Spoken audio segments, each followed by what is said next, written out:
Greetings, Inquisitors. Welcome to the Holocron. This is meant for players in the early game who are trying to get ready for Geonosian dark side territory battles. I'm going to use this Obticeo account that I created. This is 12 weeks old. I was ready for the WAT Mission with Geos that are pretty much a relic spy and then minimum gear levels on all the other Geos. I'm going to go through the preparation. We're going to take a look at the mods on the characters the day before. We're going to put them into a mission and make sure the Geos are working as intended.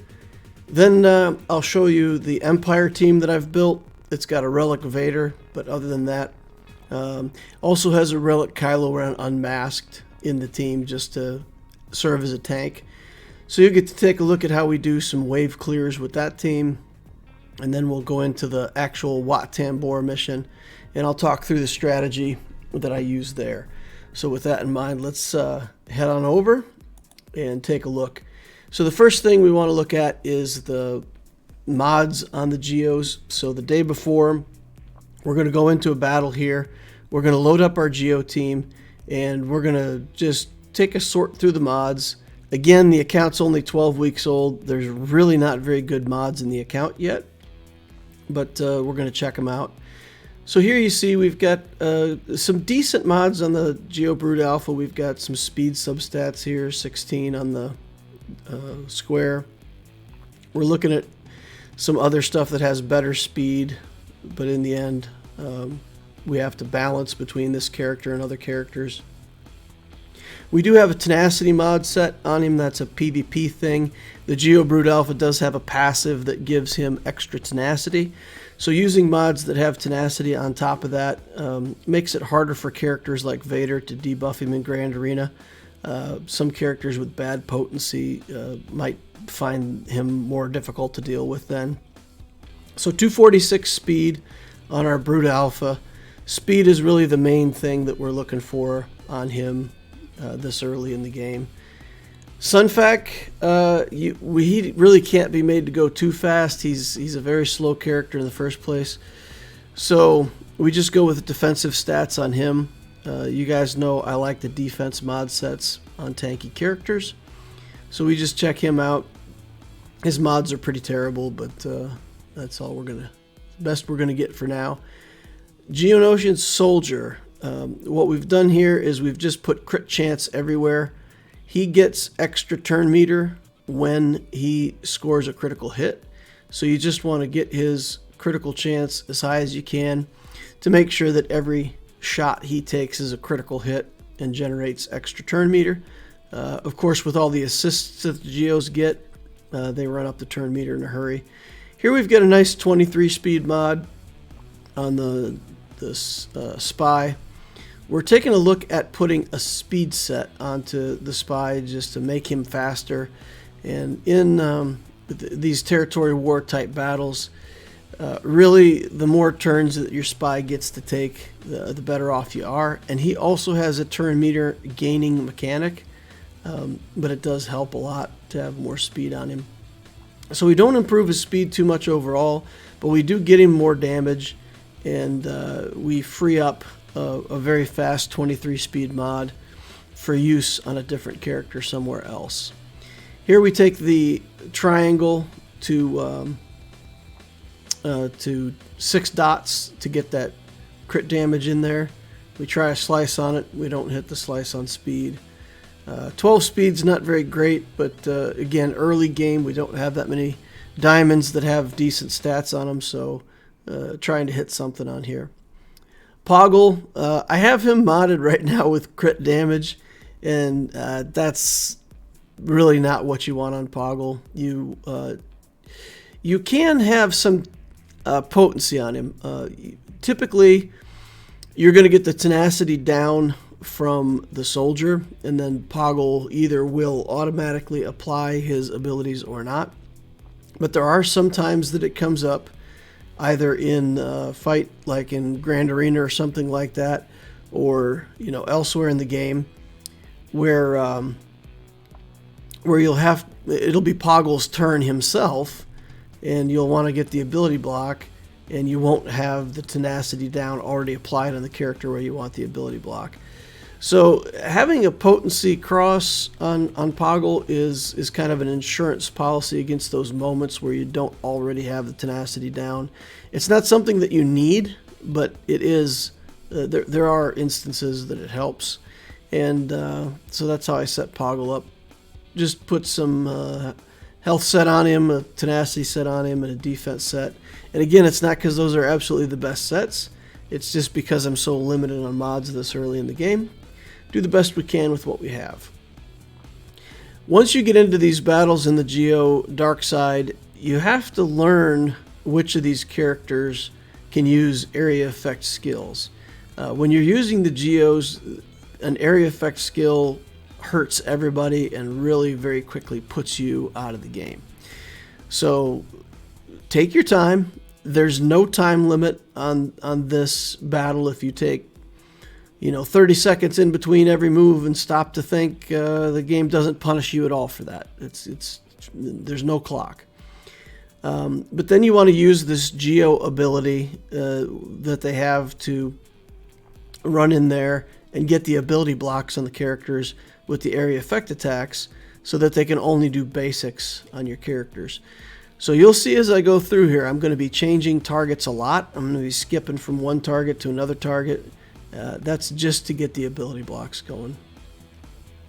So Clone Sergeant, for example, is one that we need an ability block on. That Jedi we need an ability block on if we can. We have the opportunity to just kill Clone Sergeant. We've got another Clone Sergeant over here. Got to clear some taunts, then we can get to that Clone Sergeant, put the ability block on him. And then we'll just keep working on him, get him out of here, get ability block on that Jedi again, and just work our way through this.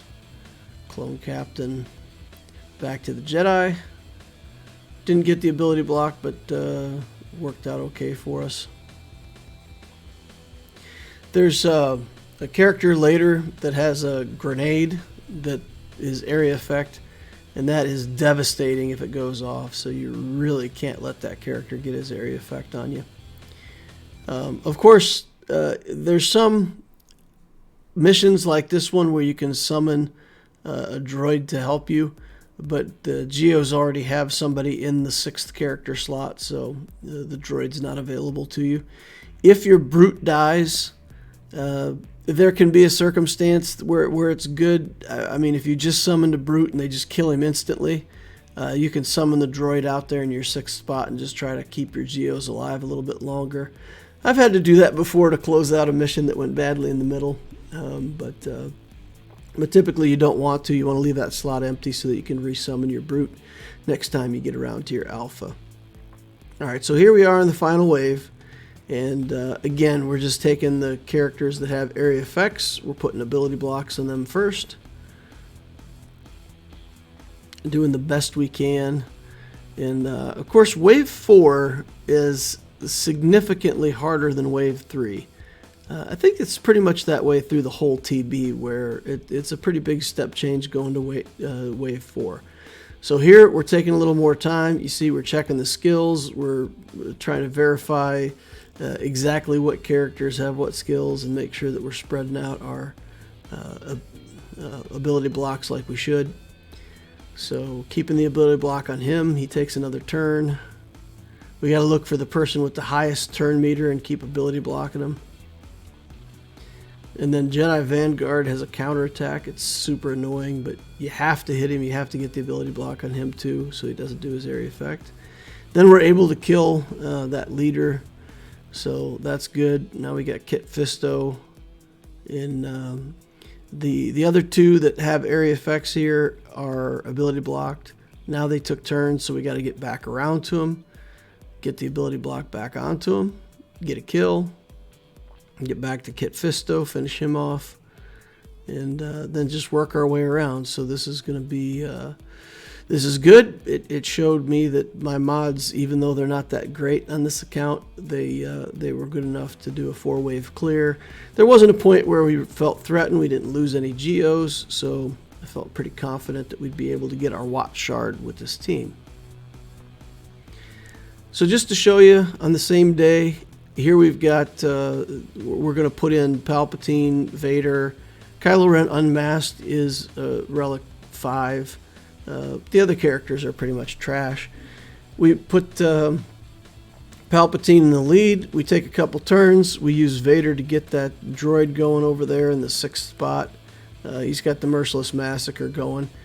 So what I do that I think is important for consideration. So the Emperor Palpatine lead, when you apply a debuff, it gives you turn meter. And with Vader, of course, the Force Crush applies a ton of debuffs, and you can use that and get turn meter. So you'll notice that when I'm doing my Merciless Massacre, I'll often do the Merciless Massacre, and then I won't use the Force Crush the whole time. Once Merciless Massacre is over, I'll use it, and that'll give me another free turn. And that just gets you one turn closer to doing another Merciless Massacre.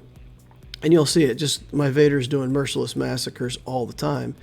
And it's little tricks like that. Then you use the Culling Blade to get a kill and get another turn. And so you just generate a lot of extra turns. And each extra turn is one more step in the cooldown process toward having your next Merciless Massacre. So here we did it again. We ability blocked all the characters, and then we come in at the end with the Force Crush to get a free turn. All right, we got Gideon in here. Gideon's a nice, even though he's really low gear in this account, Demoralize really gives you a lot more time. It cuts the enemy damage and also cuts their crit chance, I think. So it does a really good job of reducing the damage to manageable amounts. So in these early waves, even here through wave 3, you can see we haven't even taken that much damage. There's a couple hits on Kylo and that's it.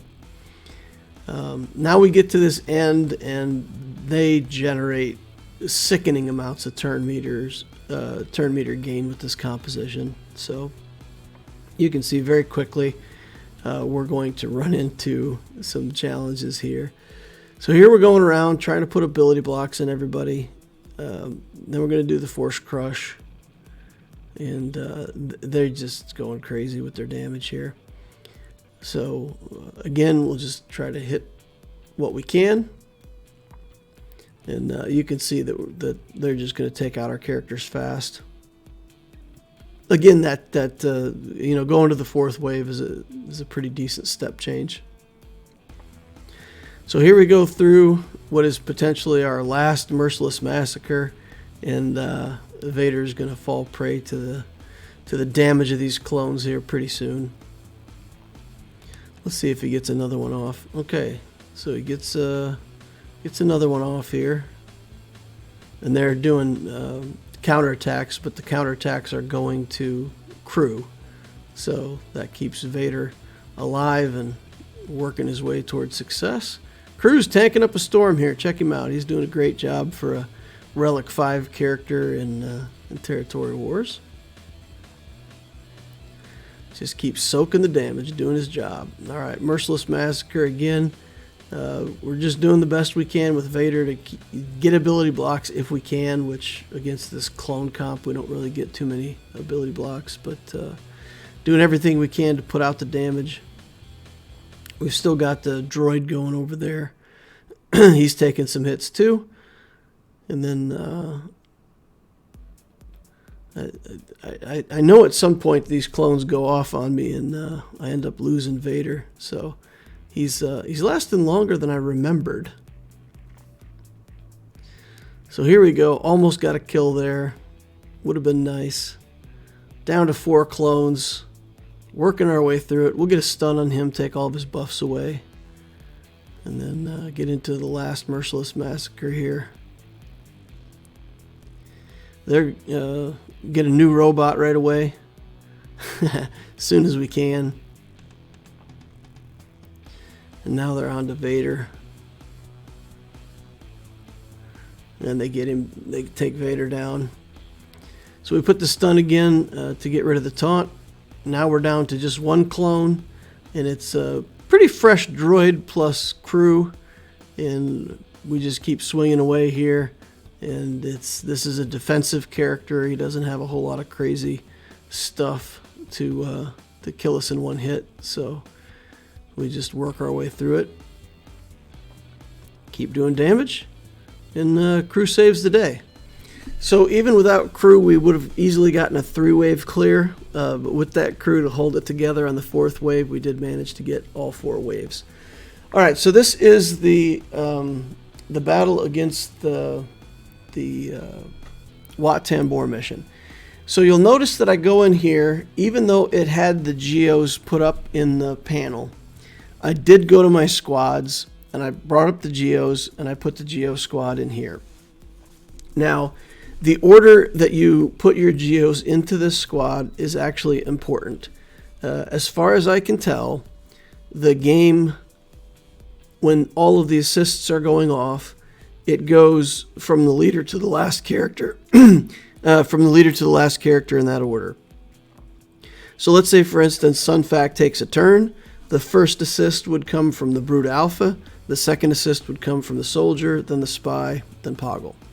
So Sunfac's basic removes buffs. Geo Soldier basic puts tenacity down. And Poggle does ability block, which, if they have tenacity down, bypasses that tenacity potency check and lands the ability blocks successfully. So having them in this order so that you do it in that order, remove the buffs, get the tenacity down, then get the ability block, is important.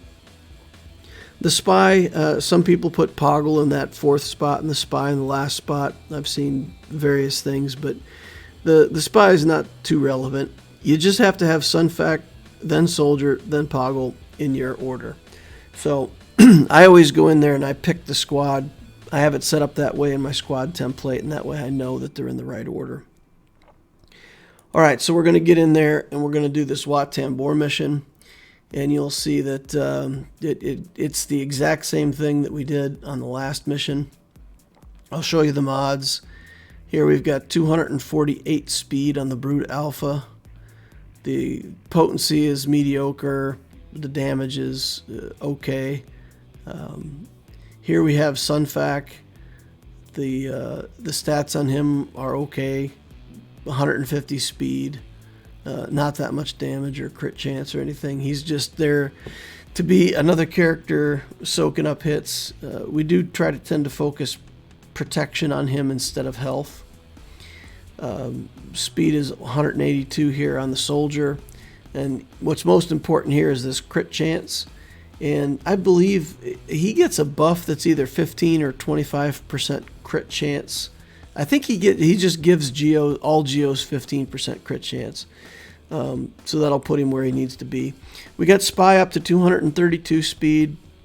We got his critical damage at plus 42%, so he can hit hard.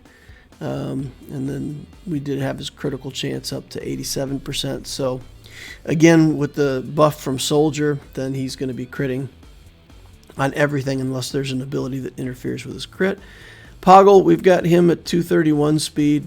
Not that impressive, but basically just, put the best okay mods on him that we could, and it just made him a little more durable, put the defense and health mods on him, for example. So that's it. Beginner mods. And then we're going to do the same thing that we talked about before. We're going to look for these clone sergeants, and we're going to try to ability block them and make sure that they can't get the AoE. The ability that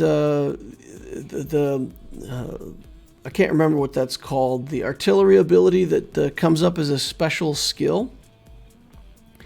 When Spy applies debuffs on his turn, he gets turn meter for each debuff that he applies.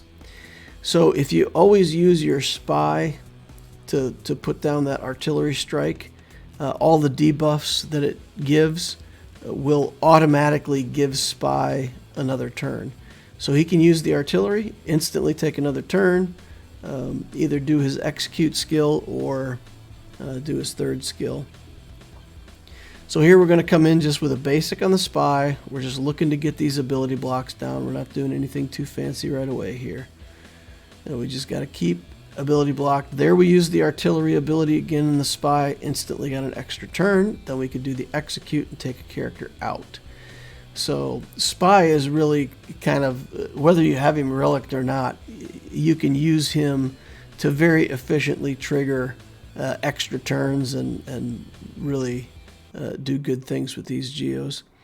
So here we just take a basic to get a kill on a character. We're in good shape on these other guys. We need to get Barris out of here. And then we got Clone Lieutenant over here that we don't want to get in our way, I guess is the best way of putting it.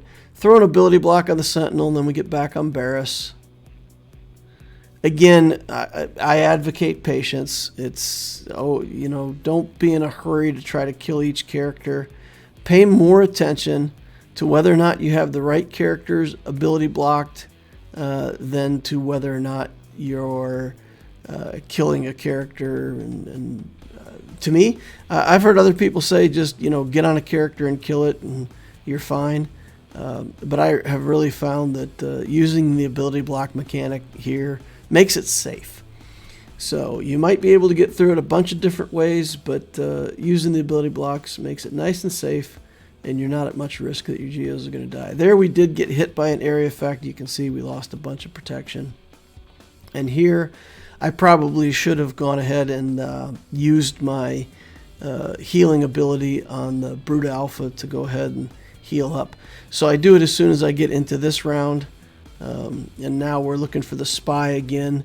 I think the artillery is ready on the spy again. So here we go. Target, use the artillery.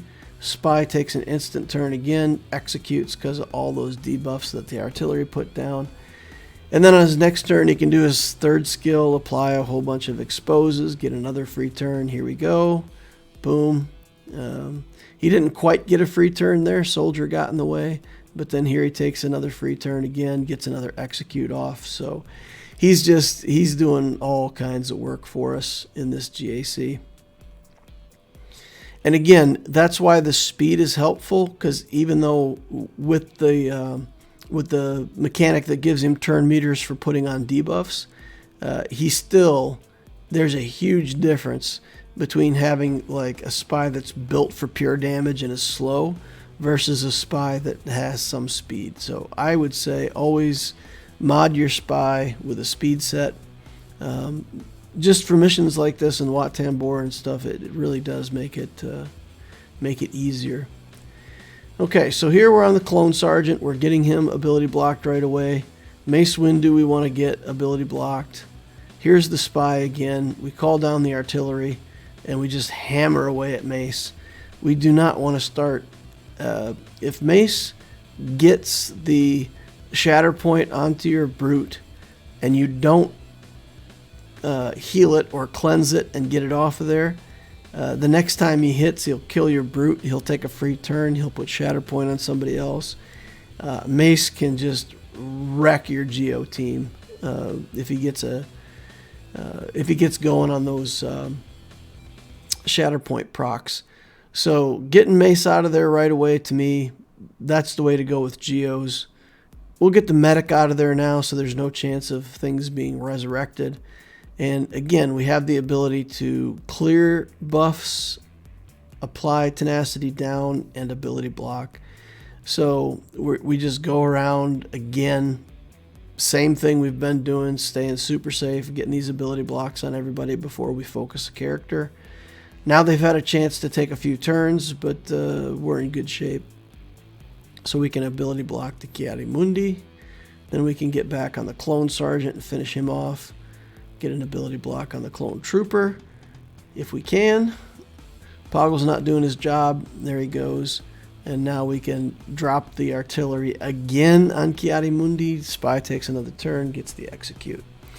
So I think the key points to take away: the ability block strategy. Take your time. There's no hurry. You don't have to go crazy trying to figure out each move with the timer running, and 5 minutes and your battle's up. So just take your time, consider your moves carefully, read the skills until you get familiar with them, know exactly which characters have which skills, and anything that says damage all characters, those guys are the ones you absolutely have to get ability blocked. Kill the medic first. Wherever you see a medic, try to get the medic out of there as soon as you can. In that final battle, we did kill Mace first because we don't want him to get off the chain. But then we followed up pretty quickly, killing the medic, get him out of there so he can't resurrect people. And that's about it, you know. There are times Poggle has an 80% chance to apply the ability block on his basic, and statistically there are some times where you'll attack 2, 3, 4 times and he just won't get an ability block on anything.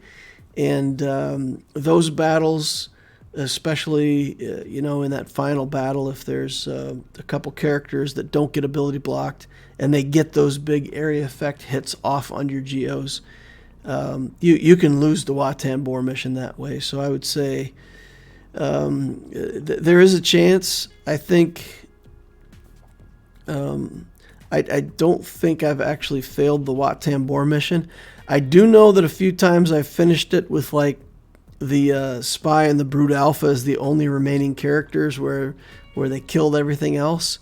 So I've had some very narrow finishes. But that's how you can lose the WAT mission is, you know, just Poggle doesn't do his job and get the ability blocks on, and then it can go badly for you. All right, that's it. Hope you all enjoyed watching that. I hope it helps some people get their Geos ready. Dark Side territory battles coming up in a few weeks, and it doesn't matter when you watch this video, it's always coming up in a few weeks. So if you're a newer player and this helps you prepare, then that's good. If you don't understand, if there's other questions that you have, or you don't, let's say, understand why we did the things the way we did, or something wasn't clear, post it in the comments down below and I'll try to answer those questions and help you all out. Subscribe if you haven't done that already to watch more videos like this in the future. Please hit the like button, that helps me. And with that, I will see you all in the next Holocron.